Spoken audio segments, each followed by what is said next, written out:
Voilà des paroles d'évangile un peu difficiles à entendre. Alors que nous entrons dans l'Avent et préparons nos cœurs à Noël, la venue du Prince de la paix, où tout était silence, voilà que l'on nous parle aujourd'hui de déluge, d'engloutissement et de fracas.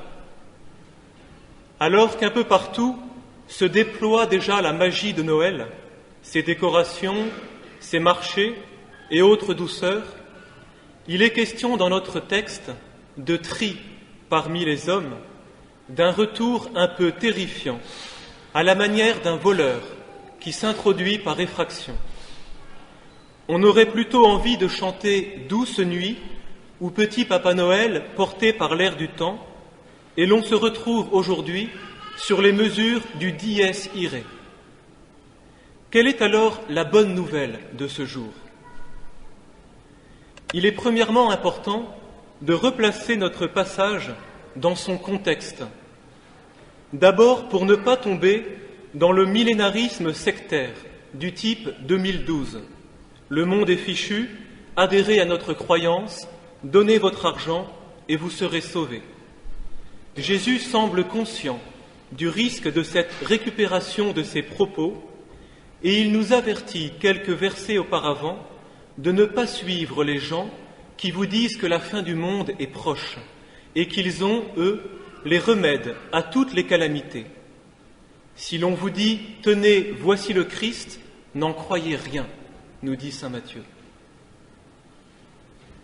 Pour comprendre quelque chose de cet évangile, il faut voir que pour l'Écriture et toute la tradition, Noël dépasse Noël, ou mieux, Noël se diffracte en trois fêtes qui sont les trois venues de Dieu. La première venue, c'est l'avènement historique de Dieu dans notre monde, l'événement où Dieu se fait chair en Marie, il y a 2000 ans, dans la nuit de Bethléem. Et cet événement polarise tout l'Ancien Testament qui le prépare et l'annonce. Mais il y a une deuxième venue, celle de Jésus dans notre cœur, maintenant. Jésus veut naître en nous tout de suite, pour ne faire plus qu'un avec nous. Et voilà l'essentiel du propos du Nouveau Testament. Moi en eux, eux en moi. Enfin, le Nouveau Testament parle, secondairement, de la troisième venue du Christ, de son retour en gloire, la parousie, pour juger les vivants et les morts. Remarquez que ces trois venues sont récapitulées dans les trois messes de Noël, la messe de la nuit, la messe de l'aurore et la messe du jour. L'urgence évangélique, c'est cette deuxième venue, la naissance du Christ dans notre cœur.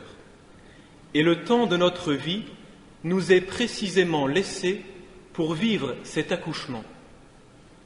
Saint Pierre explique aux chrétiens, impatients de vivre le retour en gloire, le jour du Fils de l'homme, que si le Christ tarde, c'est pour donner à chacun le temps de consentir librement au projet de Dieu, être unis à nous, prendre toute la place, nous diviniser, pour que nous puissions dire avec saint Paul, « Ce n'est plus moi qui vis, c'est le Christ qui vit en moi. » Et voilà l'attitude du veilleur.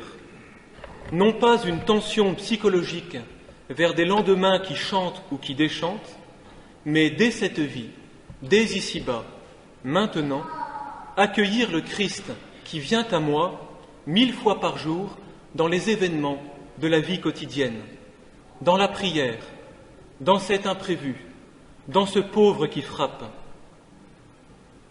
Et l'Évangile nous propose aujourd'hui un stage de veilleur pour éduquer notre regard, pour voir plus loin et ne pas être pris au dépourvu.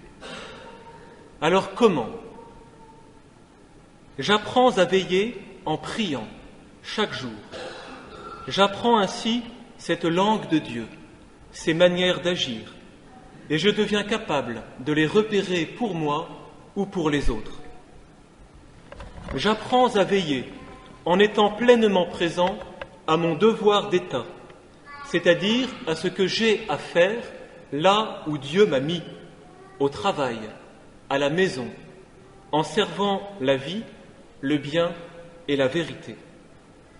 J'apprends à veiller en creusant et en étudiant autant que je le peux le mystère chrétien, conscient que cette vie m'a été laissée pour connaître celui qui vient. Ainsi, je serai heureux dès cette vie, car c'est un bonheur d'aimer Dieu et d'être aimé par lui. Ainsi, je ne serai pas pris au dépourvu au jour de ma mort ou au retour du Maître. Je pourrais dire avec la petite Thérèse, ce n'est pas la mort qui viendra me chercher, c'est le bon Dieu. Ainsi, je serai trouvé debout, vivant au jour du Fils de l'homme. Et l'Apocalypse promet à ceux-là qu'ils ne seront pas jugés, mais qu'ils jugeront et qu'ils régneront avec le Christ. Qu'à cela, Dieu nous aide avec les secours de la Vierge Marie.